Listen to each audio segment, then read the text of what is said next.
like I said, I think this team is a playoffs caliber team, as long as they don't collapse in some way and they kind of stick to what's been working for them so far. We've got a number of patch changes to go through. It's a heck of a long season. Stuff can very much fall apart. So, as you can see, most teams like to ban away the Jax away from Cube. Like we were saying, Cube is one of the very best Jaxes in the LPL. Showed that up very early into the split, and now doesn't get to play that champion. On the other side, though, really thinking about what first pick priorities would be for anyone's Legend, they didn't really get to play aggressively in that last game. Even though Zhao had a pretty okay game on the Maokai, didn't show in his KDA. He was often getting killed off quite quickly into these fights. I wonder if you have to try getting a little bit more priority in your lanes, a little bit more ability to play through the early game. Maybe a Ryze first pick would work towards that, or you could look towards something like the Varus yourself for Betty to control that bot side in a way that the Ashe and the Heimerdinger almost did, but couldn't really leverage. A couple of first picks would tell you very much what you could go towards in that, in terms of like your priority lanes for anyone's Legend. See what they want to prioritize. I love the fact that they're going, hey, we're going to ban the Draven. Why? Because we feel like if you don't ban the Zeri right now, we're just going to first pick it. So they're going to ban away the Yuumi. Probably a Zeri first pick coming out here for AL. Could be the Varus as well, to be perfectly honest. Actually, I say it live. Yes, it is going to be the Varus. They want to try and confirm that for themselves. Get so that bot lane priority. You're giving up Vi. The question is what you're teaming up with that Vi. Are you going to give up like Vi Renekton, Vi Ryze, Vi... Well, I mean, there's a couple of bot lanes you want to pick in as well. Maybe you go towards a bot lane pairing at this point. But I think layout on Vi, that's already kind of terrifying. He's very good at that champion. We saw what we could do in that last game as well. It really is what you want to just pair up with that. Most teams will go towards that bot side, but... Okay, change of tag, going towards that Maokai again. This is the second game for Leon on that champion. For me, I find it really strange that they wouldn't go towards what has been a real staple for their team. But hey, maybe they're trying something new. Trying something new, seeing maybe that Xiao Hao had a little bit too much safety. And I will say the Maokai is still exceptionally powerful. It just is something that... It is kind of, if you can have it, you should work with it. As we can see now, maybe they're just trying to say, look, you know what? Let's just swap. You can have what we had, we'll have what you had, and we'll show you that we are just straight up the better team. Yeah, you know, when you have like an atom and you add or to take away bits of neutrons, they're called an isotope, which is technically the same thing, but they're slightly different. We're getting an isotope of rare atom in this game. They're picking up that Jace. It's not what we know from them typically with that Maokai. The Jace is still something which is, it's been played by Strive the one time. I don't think Cube has picked it up just yet, but this could be the game for it because, I mean, we know that Cube has been manhandling opponents, and ZDZ has been struggling with that. It's not going to be the Jace in that top side, though. You assume that's going to be the Renekton towards that top side. Well, anyone's Legend, they couldn't deal with it last time. Reason stands that they won't be able to deal with this time either. You're probably going to be eating up a couple of top lane bans as well. You've given up priority bot lanes for these duo solo laners being picked in, but if you ban away what you can potentially survive on that top side, I cannot see ZDZ having a good time. Yeah, I mean, it just feels like now with the combination you've got available to you, you're just going to be able to kind of totally focus on this top side. Yes, it's an Ashe Varus, exceptionally powerful. You've given a hell of a lot over to AL in terms of the bot side power. But we did see that it didn't really make that much of a difference between Betty and Sword Out. Yes, they got a couple of kills. Yes, they were able to kind of, you know, mitigate a lot of pressure coming out from Asum and Southwind, but it didn't make that much of a difference. What was the difference maker was the solo lanes from RA. RA were able to have much more of an impact in those big mid-game team fights. They were able to have much more of a priority for themselves, and I feel like that's just kind of RA saying, look, this is how we play our game. Asum, Southwind, you're just going to have to survive because we're going to go forward. We're just saying, look, our top three is how we're going to play this game. Lots of AD carries being removed from Asum's pool, and this is going to be a little bit different from Asum and Southwind. Now, you can see that Draven ban. That Draven was played against top esports. It was one of the real few very high volatility bot lanes that we saw kind of being played by this team. They tend to like to go towards something like this, like the Zeri, which means that you're likely to, I think you're likely to see Zeri or Sivir Lulu, something like that, which can fit into their style of kind of saying, look, bot lane's just going to chill, they're going to be there for a while, and they're just going to hit you in the mid game and the late game. Aston and Southwind, very hard to rock. They tend to be able to survive through to that lane very well, through to the mid game. But this is a very... I love that RA have done something a little bit different with the draft. We're so used to seeing Maokai, well, the jungler plus bot lane for teams in this draft right now. Saving your bot lane and your support for later into the draft is not something we see as much, but it means we get to see something a little bit more unique from these teams. Like Ornn, we don't see as much, but ZDZ trying to survive against the Renekton in that top side. Yes, I will say though as well, Ornn fantastic if you can get him past level 13. You gotta get there though. That's the big caveat with all these different things. You gotta get to the late game. Lee Sin for Xiao Hao as AL are just pulling out all the stops and saying, look, we just need to try and get comfort for some of our maybe slightly weaker components, and we are going to be able to try and just completely outscale this game. You have the Rise, you have an Ornn for the extra little bit of scaling as well. You should be able to do a hell of a lot in those team fights should you be able to get rolling. Yeah, that Lee Sin is literally there to go, oh my word, how are we going to survive past these early lanes? Right, Lee Sin, early game powerhouse, that's how we're going to live through this. Of course, the buffs to Lee Sin haven't come through yet. We saw Knight play at mid lane. I expect that we will see it as a flex pick in future patches. Right now, though, Lee Sin still kind of from the jungle being a level 3 to level 6 kind of like real powerhouse around the map. Can bully out the Maokai at some points, but you're really here to try and save your lanes, maybe make an aggressive play of your own, maybe around this bot lane, particularly if that's going to be the point of power for you in the early game, to just try and get through to a point where your Ornn and this Varus Ashe combo can be a threat in team fights. Can be a threat.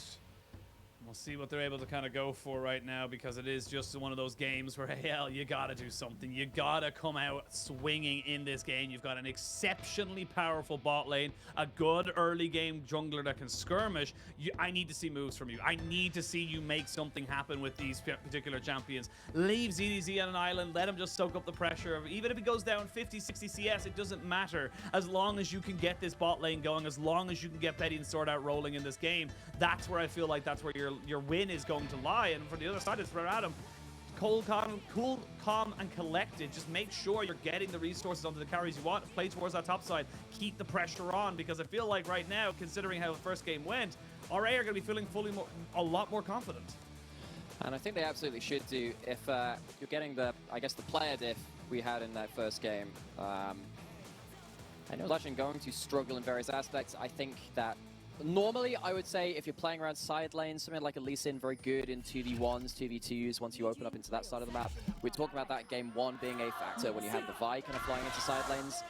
In this game, though, when you're against the Renekton, Cube's Renekton, this Renekton will be able to 1v2 at some point. The Jace as well, also very scary in a side lane setting, so AL probably not looking towards that. And of course, they have a team fighting comp, but sometimes you have to make plays on a side lane to set up for those team fights later on. And even in those team fights, though, you're dealing against Maokai saplings, dealing against Maokai ult, which has been a very strong team fighting ult for the last few patches. You're dealing with a Jace, you're dealing with a Zeri Lulu. AL, as much as I think that they have a strong mid to late game comp, that doesn't mean they instantly win when they get to a point in those later game skirmishes. For me, I feel like they have to start stacking some dragons, play through that bot lane control, and then see if they can force RA into uncomfortable decisions to stop them having clean team fights themselves. Whereas on the side of RA, I mean, like, you've got a really good comp. This shouldn't be that bad for you. I think that AL going to be pigeonholed into some very difficult points in this game. Thumbs up on the top side. Both teams look to try and just get an advantage here in the bot lane. Again, something we are expecting to see. The Ashe is just obnoxious with those volleys. Of course, you get the hail of arrows coming down as well, which is going to be pretty damn easy for them to confirm those setups. But looking forward now to see what it's all about, where this early Lee-Sin goes, because the Lee-Sin is only going to be as good as the ganks he pulls off. Exactly. So, eyes on Xiao Hao. What can you do with this early power? That's going to have to be a big sticking point for AL. Strive not being allowed to walk up to the wave level 1, you can expect that Jace, if he doesn't get a level 1 trade where he gets to actually like hammer form onto you, can find himself falling behind a little bit, but later into the game, of course, Jace very, very strong in these individual matchups. Leon going to be spotted out by a Hawk shot somewhere across the rift. There he is. So he's going across that mid lane. Full information for Xiao Hao to make a play somewhere. And he's spotted on vision as well, so that's not going to be the easiest play for him. Well, he should be able to get in onto this jungle, but Now having that full vision, we might see a rotation come out here from Strive. They now know what he knows that they know that he knows. So everyone's just kind of musing the priorities right now. I do love what we're seeing here from Ping Z. Ooh, mid lane dive could be an angle. Could be an angle. We will see the shock blast coming in. Strive has level 3. Whoa! Oh, he's tanking. What is happening right now? That was really disconnected there from AL. It looked like the mid laner decided he was going to go for a gank, but then the jungler had already left. Oh, but Leon does not have the damage to deal with this. He does not. He will have the flash to try and get himself away. The blue buff will reset, but that's going to be a successful invade here from Xiao Hao. And at least, look, I'm going to say it all the way from the start. This is what I wanted to see from Xiao Hao. You're on an aggressive early game jungler. Get in the face of the enemy jungler. Do not let them scale. Yeah, I think the decision making is fine. It's just the execution which is off there. We've seen a couple of mid lane dives come out from, particularly against someone like a Cassidy. Can very much see that. Cassidy gonna find out Xiao Hao, poke him out just a little bit, but doesn't have a support in lane to really make the most of this situation. Xiao Hao spotted still. He's actually gonna take away most of this bot quadrant, this blue buff steal, and that Gromp. It's not going to be the wolf. Certainly, I'm managing to at least get a hold of that. But this is again kind of what you need to see from the Lee Sin. If you're not doing this, there is a much larger problem. Kingsley maybe setting up once again to do something in mid lane, but it's not like they forced the flash out of Strive. Strive pretty happy with at least how that's gone. Talked about how the Jace can be very strong after the first 2 levels in individual matchups in kind of mid lane. Struggles a bit more than he does in top lane in regards to the very early levels, but as it stands, Strive still doing pretty okay, down a bit CS, but at least holding on to that flash in his life. Yeah, again, you know, losing that flash there from the Rise was definitely a little bit of a social faux pas, shall we say, as he now Hang kind on, of... what social I mean, faux pas. social faux It's like, pas oh because... no, I have used my cutlery wrong. I should have used my soup spoon instead of my Exactly! dessert spoon. You shouldn't have used your flash when the jungler wasn't coming in. The That's just a etiquette of social League of faux Legends. pas. It's like when it's like when you're in Earth, at least in Europe, when you take that cannon, everyone level 1 goes towards top lane. Apparently in Korea, it's all going towards bot lane. I'm not sure what it is in China, but having to study up on Earth etiquette is not necessarily what I expected to be doing with my time as a gamer, but here we are. There you go. Social faux pas. You know, it exists in all facets of life. What would... Have you made any social league faux pas recently? Anything that comes to mind? I really wanted to dig into this topic. Dylan's really interested me right now. I would love to dig in deeper, but Leyen is going to spot out Xiao Hao on this dragon. And an early dragon take is great, but it is difficult to do by yourself. You got to be very aware, very careful about what you're going to do. But with the mid lane push and the bot lane push, it does look like AL should get themselves that dragon the most classic of League of Legends faux pas. Trying to make a play when you don't have any of that there old you go. priority. You're getting it. There you go. Get into it. Yeah, Sun to relate these things. But Fingsy sort out and Betty helping out Xiao Hao get onto the map. So early dragon stacking, that's something that we put on the shopping list for anyone's legend to get ahead of the game. Xiao Hao at least can take away that blast cone to keep his bot lane a little safer in case Leanne looked to use that as a pathing assist towards this bot lane. And this bot lane, we've kind of talked about this for Asim and Southwind as well. It's kind of what we've come to expect for them. Holding on to the laning phase and just eventually getting to the point where they can team fight. So for now, they're sitting there and they're trying to survive, get to the point where they can really team fight later. This is not their fun part of the game. This is not their happiness. No. This is not the Zeri gets a pentakill like she does in every other league, every other day moment of the game. That comes in about 20 minutes or so. We only had the one pentakill. We've had the ruler one. Did we have another pentakill yet? No, we didn't, so? but I believe Gumayushi had one. I believe Berserker had one last night in LCS. So it's a lot more common than not, despite the nerfs coming out to Zeri in most of the patches. I believe she needs a couple more. The only champion I can think who got loads more was Samira on release, because Collector was super broken on that patch, and it had like super high execute, super high stats. So Samira would just fly in, reset, and everyone get pentakills. That was a pretty crazy time, but yeah. Zeri, we'll have to see if they can get themselves some multi-kills later into the game. For now, though, we're still in that stage of the game where Rare Adam are responding to plays. They have the Maokai side of the jungle matchup. That's what we've come to expect from Maokai. You're responding to plays up until you get your ultimate, which is coming up soon. Which will be, of course, very important to track for this Herald. With the camp steals, though, coming across from Xiaohao need to see, very importantly, whether Lian will actually get level 6 off of these last couple of camps. I have to assume that he will do. He's got a couple of camps to go through, which means that at least Raratim will have the ability to at least look towards that Herald if they should wish to.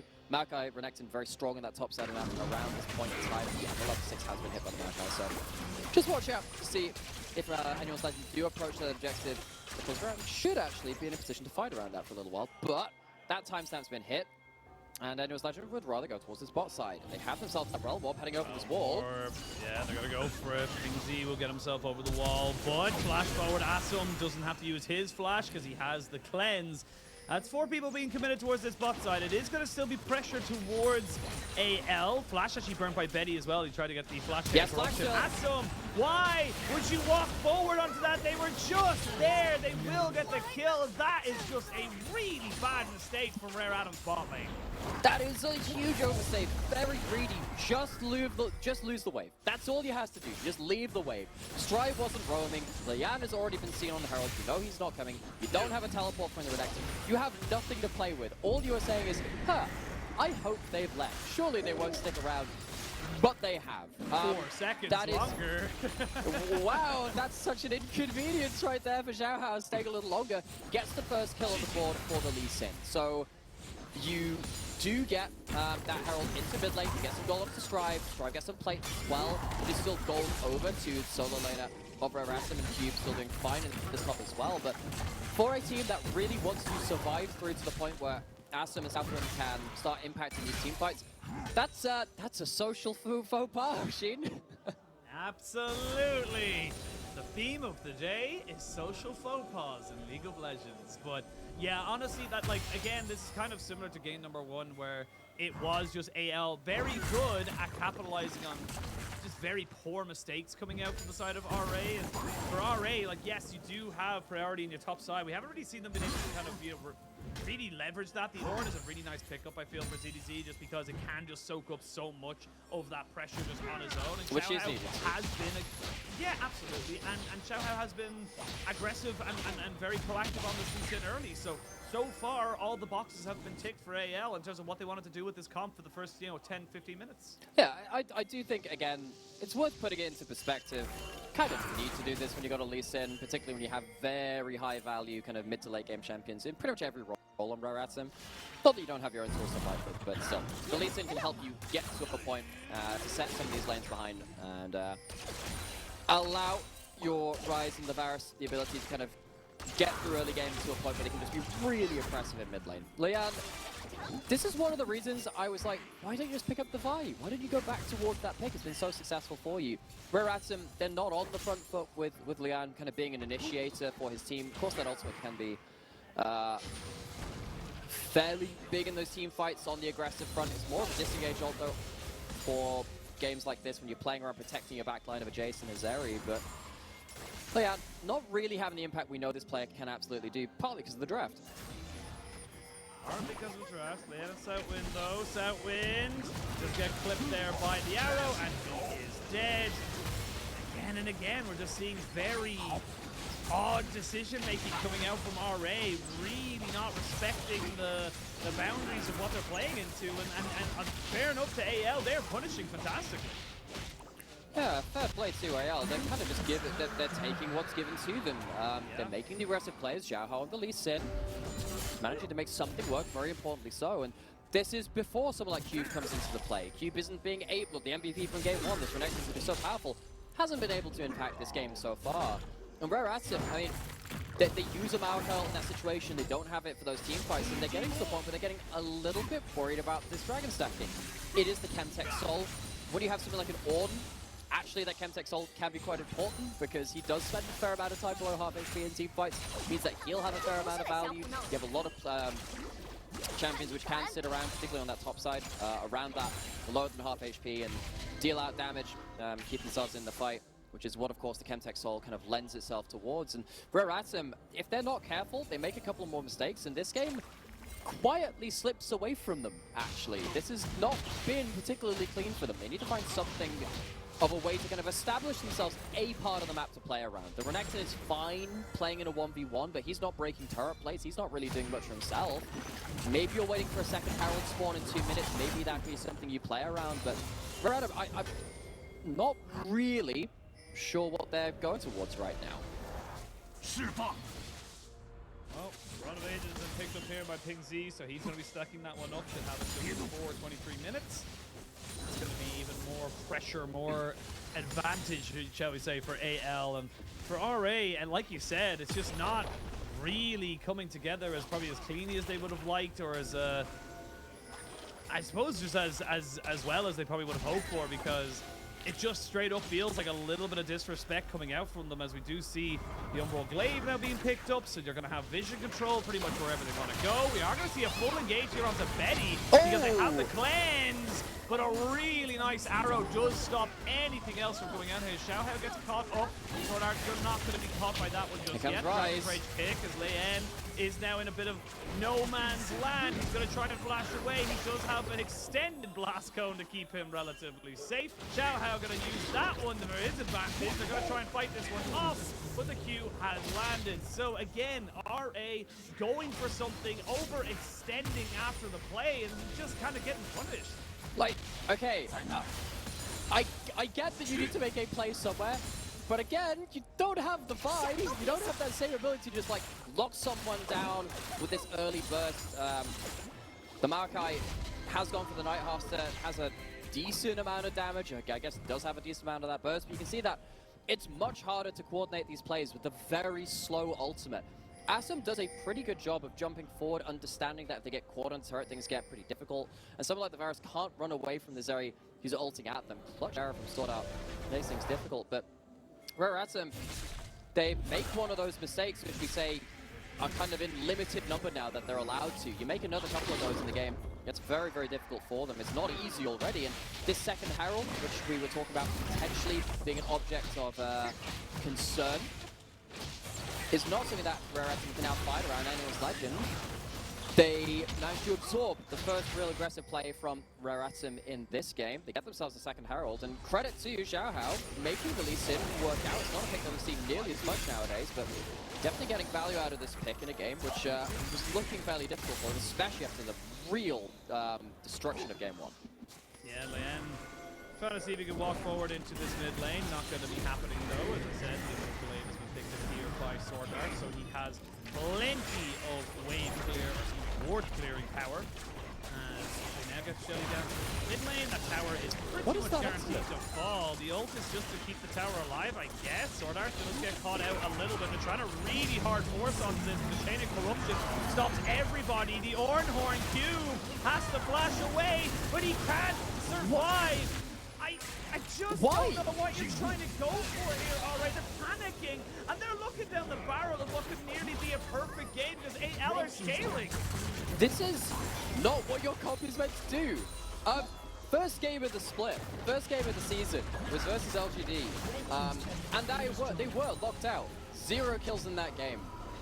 They got completely monstered by a Skada pick of all things, and Leanne played as Diego and was found very much wanting in that game. And this game, it feels a little similar, actually. It's been a couple of games, a couple of series at this point, but I don't think they understand what they're doing with this composition. This is different from what we normally know from them. They're not playing the Vi, they're not playing... Okay, I believe that's a big bad flag. I think that will just put off into the horizon. But it doesn't even matter. The fact that you could miss the Ash ult and still get away with this play is deeply concerning for Rare Asum. That is...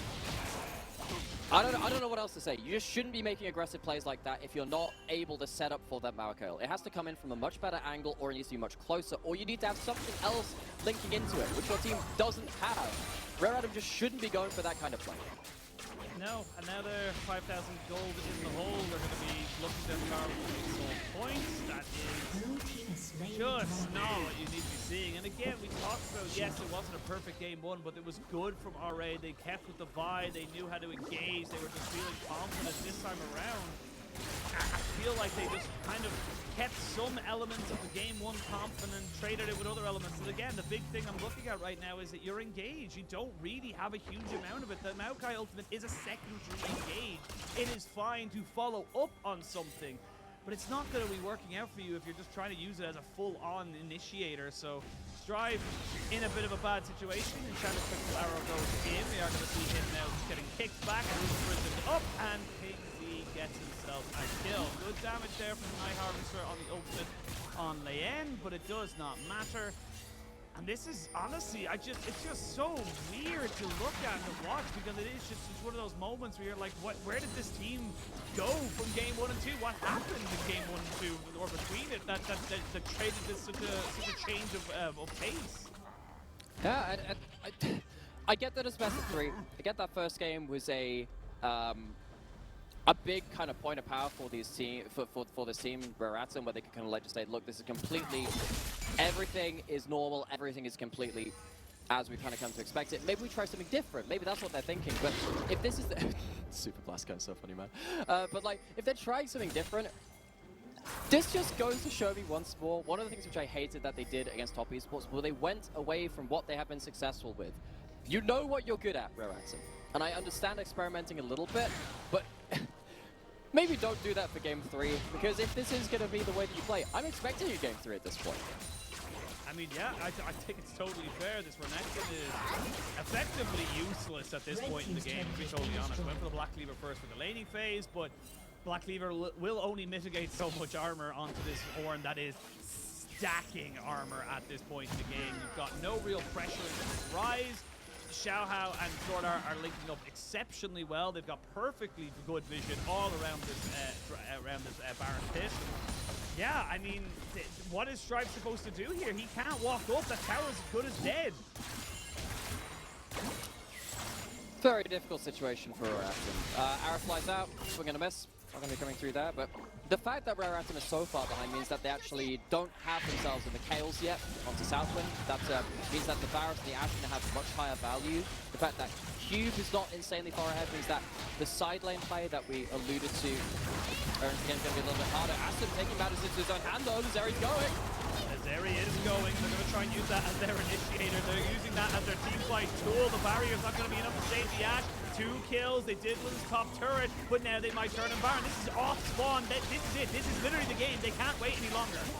They can't wait any longer, and they might not. They might be lacking engaged, but Aston takes things into his own hands, dashes over the wall. Xiaohao's still around, but in a 3v5, what can anyone's Legend do? And they do indeed. Xiaohao going for the long flank, but now he's completely separated away from his team. Cube is fairly low. The Baron resetting, and these health bars are assuming these death timers are coming back up. Realm Orb does get used. The Baron does not get taken. RA get a couple on the board, but it's not going to be enough. They needed a little bit more there. And I feel like it's going to be hurting them a little bit more as we go on to this next dragon in a minute. Yeah, okay. This is a creative engage. I like this. Asum just says, all right, got the wall right. Let's see what we can do with this. Capture the Rise and the Varus outside of this fight. Betty not able to impact him. Misses that also on the backside. This is about as good as it gets from Raraton. You have the follow-up of the Maokai after things have started. It's a bit of an unorthodox engagement. Leon's already died in his own jungle, so you're taking that one. And this is why we're saying, actually, it's not enough just to take those picks. You needed to get this Baron. You need to stay on it. Maybe flip it a little harder. Because now you're sat down at, you're staring down at AL, getting the Baron themselves. No contest over this one. Your jungle's already dead. This is going to go straight into the Dragon after this point, spawning in 40 seconds. This game is looking very, very dire. This game is as good as done. Yeah, I mean, it is a little small thing that I don't like to do, calling it before it happens. And yes, there is a world where, you know, the crazy and unexpected can happen, but it's just not very likely. These are professional players who play the percentages. Yeah, I understand not calling it very often, because then that takes away the value of when a game is very done and something comes back. This is the kind of game where you don't expect Reratin to really come back into this point. As you were saying, Renekton lost a lot of value, going to struggle to get on the targets which they want to. Reratin, they are dealing with multiple objectives being thrown up against them. You're looking at probably an Elder Dragon steal, if anything, to get them back into this game. I don't know whether they're going to be in a position to even contest that at that point. They're already behind, what, 7,000 gold at this point. They're staring down a soul, even though it is the Chemtech, which is the weakest of them, in many people's eyes, mine included. That is why we call these games done, because if it does end up coming back, that gives you a great scale for how this game should have happened. This is not supposed to be won by Reratin. I mean, look, Southwind hasn't got an item yet. Southwind is still sitting on component versus an Umbral Glaive and an Imperial Mandate, so even in the support matchup, you're just not going to be finding much else from it. So Chemsoul confirmed, you're trading a tier 2 for a tier 1. It just feels like RA just forgot who they were and how they played the game, and now they're just being punished for it. We will see the ultimate come out. Do you think between this game and the next one, if it comes around, do we need to have like that Mufasa in the clouds kind of Lion King vibe of remember who you are, Reratin? Honestly, Try and get them to draft Vi. You see like Vi's power gauntlet in the sky, and Leon's like, wait, I know that champion. I can play that champion. Ditches the tree and moves back to that one. Anyway, some more soul searching to be had at some point, but that's what I'm really hoping to happen between maybe this game and the next one. Arrow lands. That is a disgusting amount of damage. Yeah, but the game is pretty much done at this point. The Lulu has nothing. The flash forward there for Pigsy, gonna try and secure the kill onto Strive. Leanne goes down, but Cube staying alive. The Zeri is next to follow. It is a 4 for 1, and it's 1v4 now for Rare Adams Cube. This is just, honestly, just such a strange game 2. Fantastic from AL. Do not want to take this away from them. They drafted good lady phases. I like the Lee Sin. Xiaohao was very aggressive on it, but this just feels like such a weird game for RA to bring into game number 2. Yeah, all that the light touches is your base. Why can't I see anything? You don't have a base anymore. Nexus going down. Teleport back to the base from Cube, but he is just... That's a delivery meal. That's your Uber Eats going straight back into the pockets of AL. It is not a perfect game. There were kills, there were towers, but it is still a pretty crushing loss. Yeah, that was honestly just fantastic from AL because, you know, fair enough, they weren't making a huge amount of noise in game number 1. Game number 2, they picked the Lee Sin. We wanted to see early skirmishes. It's exactly what we got from Xiaohao. And not only that, but the opportunities that RA effectively laid up in front of them for no real reason. Say, look, here's a free kill, here's a double kill, here's a tower, here's a dragon. They just took and said, thank you so much. You're so generous, because it just felt like AL just basically accepted everything with gracious arms because RA were just willing to give it to them. Yeah. It did feel like RA, they played away from the comfort style. Don't think we can... We came out of game 1 just saying, look, we know what RA are good at. What more can we say? They didn't do that in game 2. Hence lies the issue. I don't want... maybe RA are going through this kind of process themselves where they're thinking, actually, we have a style that we're very good at. We need to start discovering some other styles just in case in further series into the future, and particularly against a team... like this, where they're kind of going like, you know, Anyone's Legend is 0 and 5. This is a good opportunity for us to try out some new stuff. The fact that they can't make this work against AL is equally concerning, though, because if you are pigeonholed into one style in best-of-3 leagues, when you're against teams which are very good at drafting around whatever intricacies that you pull at them, that is maybe something to put a pin in for future series and future games. Despite us knowing that this team can be very good on their preferred champions, if they can't do anything else, even against a bottom-of-the-table team, that's a worrying sign for them. Yeah, it really, really is. And honestly, you know, you play a style, and you think of some of the best LPL teams in the history of LPL, and that they've always been good at, like back in Xiaohu RNG and stuff like that, is that they've been good at one particular thing. And they always put it, even back in the Uzi days for RNG, where it's kind of like, you know they're going to funnel gold into him. You know they're going to give him all the resources. Yeah, it doesn't matter if you know. Yeah, try and stop him because no one else has figured it out right now. But it feels like RA are trying to go for something. And again, like I feel like if you have the Vi here, you go with maybe the Ari again. I have no problem with this. I think that the Renekton is fine into ZDZ, but we just saw no pressure whatsoever from Leyen towards that top side. We didn't see a single gank into ZDZ, and we saw how powerful it was in Game 1. Why not go back to that in Game 2? It feels very disconnected. Yeah. No, the way that I refer to the top LPL teams is the Elite Four, kind of the Pokemon advisor. It's like we are all playing towards this one Pokemon type, this one type of playing League of Legends. We're really good at this one style. RA have a style that they're good at, and yeah, maybe there are some worries about, okay, what happens if you only play that style and you come up against a really good team that just knows how to counter you? That's kind of, tough luck at that point. This is one game in a best of 3, but for Game 3,